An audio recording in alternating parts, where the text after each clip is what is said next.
Hello दोस्तों। तो आज का कॉन्सेप्ट है क्लॉथ्स वर्सेस क्लॉथ्स, यानी ClO-THS और ClO-THES में क्या डिफरेंस होता है। कई बार ये एरर का क्वेश्चन भी आता है जहां एरर स्पॉट करनी होती है और हमारी नजरें धोखा खा जाती है कि ClO-THS और ClO-THES के बीच में क्या डिफरेंस होता है। तो आइए आज इस कॉन्सेप्ट को क्लियर कर लेते हैं विद्यार्थियों। पहला वर्ड है ClO-THS। ClO-THS का मतलब होता है कपड़े। कौन से वाले? फैब्रिक। दुकान में जो थान में कपड़ा मिलता है, थान के रूप में जो बिना सिला हुआ कपड़ा है, दैट इज ClO-THS क्लॉथ्स। जो बिना सिला हुआ कपड़ा है, अपन कई बार पैंट शर्ट का कपड़ा खरीदने के लिए, शूटिंग शर्टिंग का कपड़ा खरीदने के लिए या दूसरे कपड़े खरीदने के लिए अपन किसी शॉप पे जाते हैं, तो जो कपड़ा खरीदते हैं और फिर अपन टेलर को देते हैं सिलने के लिए, वो कपड़ा ClO-THS है।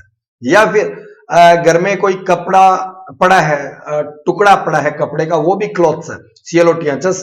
जब एक या दो या तीन ऐसे लिखना हो तब तो पीसेज ऑफ हो जाता है कि 2 पीसेज ऑफ क्लॉथ्स और 3 पीसेज ऑफ क्लॉथ्स ऐसे और लिखा जाता है। जनरली इनको समेकित रूप से क्लॉथ्स ही कहा जाता है। तो piece of fabric, pieces of fabrics, कपड़ा, अपन इसको कपड़ा कहेंगे। अगला जो है इसका कॉन्सेप्ट हुआ है कि इसका प्रयोग ClO-THS जो आपके सामने है वो सिर्फ एक नाउन के रूप में यूज होता है, यानी संज्ञा है, दूसरी भूमिका में कभी नहीं आता। ये इंग्लिश के पार्ट्स ऑफ स्पीच के संदर्भ में यदि अपन बात करें तो ये कभी भी किसी दूसरे रूप में प्रयुक्त नहीं होता है, सिर्फ संज्ञा की भूमिका में ही आता है। ये प्योरली एक नाउन है, दैट्स ऑल, नथिंग एल्स, और अनकाउंटेबल नाउन है।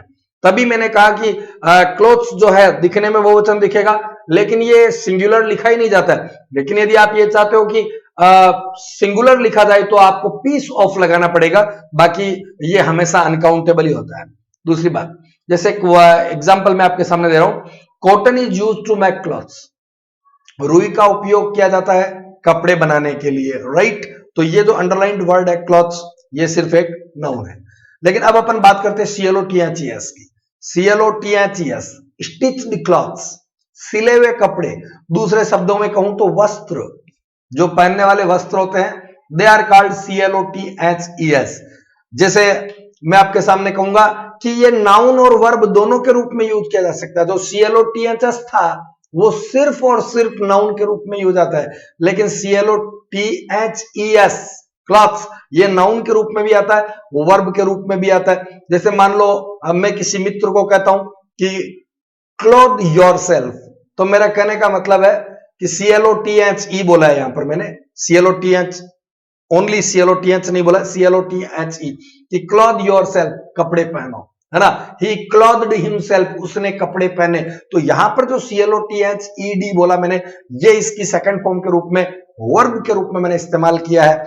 अब मान लो एक एग्जांपल लीजिए, my friend bot me 2 shirts. मेरा दोस्त मेरे लिए 2 शर्ट खरीद के लाया, या मेरे मित्र ने मेरे लिए 2 शर्ट खरीदे।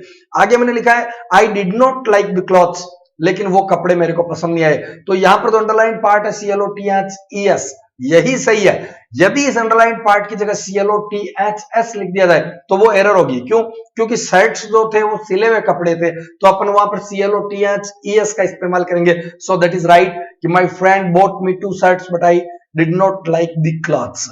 तो आज कंक्लूजन के तौर पे कहूंगा कि जो बिना सिले हुए कपड़े हैं, जो फैब्रिक है, जो कपड़ा है, वो ClO-THS है, और जो सिले हुए कपड़े हैं, जो वस्त्र है, जो पहनने वाले कपड़े हैं, उनको कहा जाता है ClO-THES। तो कभी भी ऐसा क्वेश्चन आता है, बी केयरफुल, है ना, और कॉन्सेप्ट्स को, फंडामेंटल्स को एकदम नीट एंड क्लीन और प्योर रखें।